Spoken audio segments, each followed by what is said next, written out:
იერუსალემის ტაძარი, ებრაელთა რელიგიური ცენტრი. მას სოლომონის ტაძარსაც უწოდებენ, რადგან მართალია წმინდა დავით წინასწარმეტყველმა ჩაიფიქრა ამ ტაძრის აშენება. ყველაფერი მოაგროვა მის ასაშენებლად, მაგრამ უფალმა მას არ მისცა ტაძრის აშენების უფლება, რადგან ბევრი სისხლი ჰქონდა დაღვრილი. უფრის კურთხევით, იერუსალიმის დიდებული ტაძარი ააშენა დავითის ძემ, სოლომონმა. ცნობილი ამერიკელი ბერი და მოღვაწე სერაფიმ როუზი იერუსალიმის ტაძრის შესახებ. იერუსალიმის ტაძარი ორჯერ დაინგრა უკანასკნელად პირველი საუკუნის 70 წელს.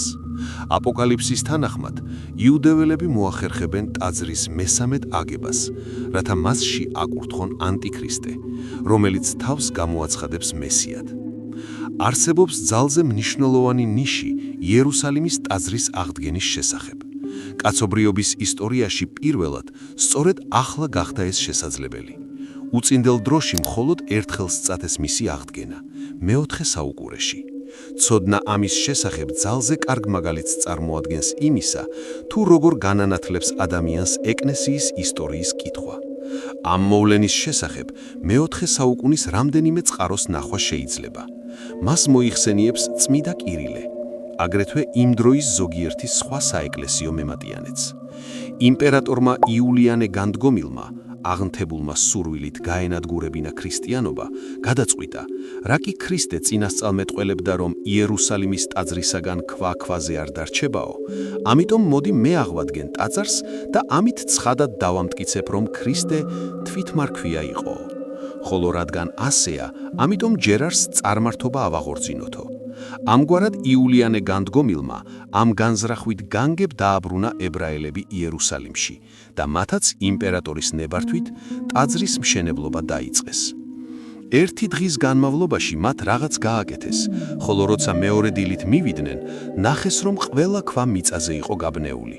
მათ ხელმეორედ სცადეს მშენებლობის დაწყება, მაგრამ მიწიდან ცეცხლოვანმა ბურთებმა იწყო ამოფრქვევა. ამის შესახებ ბევრი ისტორიკოსი მოწმობს. თანამედროვე, რაციონალურად მოაზროვნე ისტორიკოსები, რამდენადაც მათ არ ძალუცთ უგულებელ ხონ ძველი ტექსტების არსებობა და რა კი ხედავენ, რომ რაღაც ამის მსგავსი ნამდვილად მოხდა, შემდეგნაირად იწყებენ ამ მოვლენის ახსნას. ისინი ალბათ ნავთობის საბადოს გადააწყდნენო, ანდა მიწისქვეშა გაზის ამოფრქვევა იქნებოდაო. მაგრამ ცხადია, ღმერთმა ეს სასწაული იმისთვის აღასრულა, რომ იერუსალიმის ტაძრის მშენებლობისათვის შეეშალა ხელი, რადგან ჯერ არ მოსულიყო ამის დრო. ტაძარი მხოლოდ ქვეყნის დასასრულის წინ უნდა აღდგეს. როგორც არ უნდა იყოს, მათი მცდელობანი აეშენებინათ, აღედგინათ მესამე იერუსალიმის ტაძარი, ვერ დაგვირგვინდა წარმატებით და ებრაელებმაც უარი თქვეს ამ საქმეზე. ამრიგად, ტაძრისაგან ქვა-ქვაზე არ დარჩა. ასე აღსრულდა იულიანე განდგომილის დროს უფლის წინასწარმეტყველება ტაძრის შესახებ. მაგრამ ახლა, დაწყებული 1967 წლიდან, ის ადგილი, სადაც უწინ ტაძარი იდგა, უკვე ებრაელებს ეკუთვნით და პირველად ხდება შესაძლებელი ტაძრის მშენებლობა. ხელი შემშლელია მხოლოდ ის, რომ იქ მუსლიმთა დიდი მეჩეთი დგას. თუ კი მას დაანგრევენ, ალბათ ომი დაიწყება. გამოუკიდებელი ებრაული სახელმწიფო წმიდა მიწაზე მხოლოდ 1948 წელს წარმოიქმნა. ანტიქრისტე სწორედ ებრაელებთან მოვა. თავიდან იგი ებრაელებთან მივა, ხოლო შემდეგ მათი მეშვეობით მთელს მსოფლიოსაც მოევლინება. და მხოლოდ მაშინ, როცა ეს ყოველივე აღესრულება, უშუალოდ მეორედ მოსვლის წინ, ებრაელთა უმნიშვნელო რაოდენობა ქრისტიანულ სარწმუნოებაზე მოექცევა. ამიტომაც ეს ნიში ტაძრის შესახებ ძალზე მნიშვნელოვანია.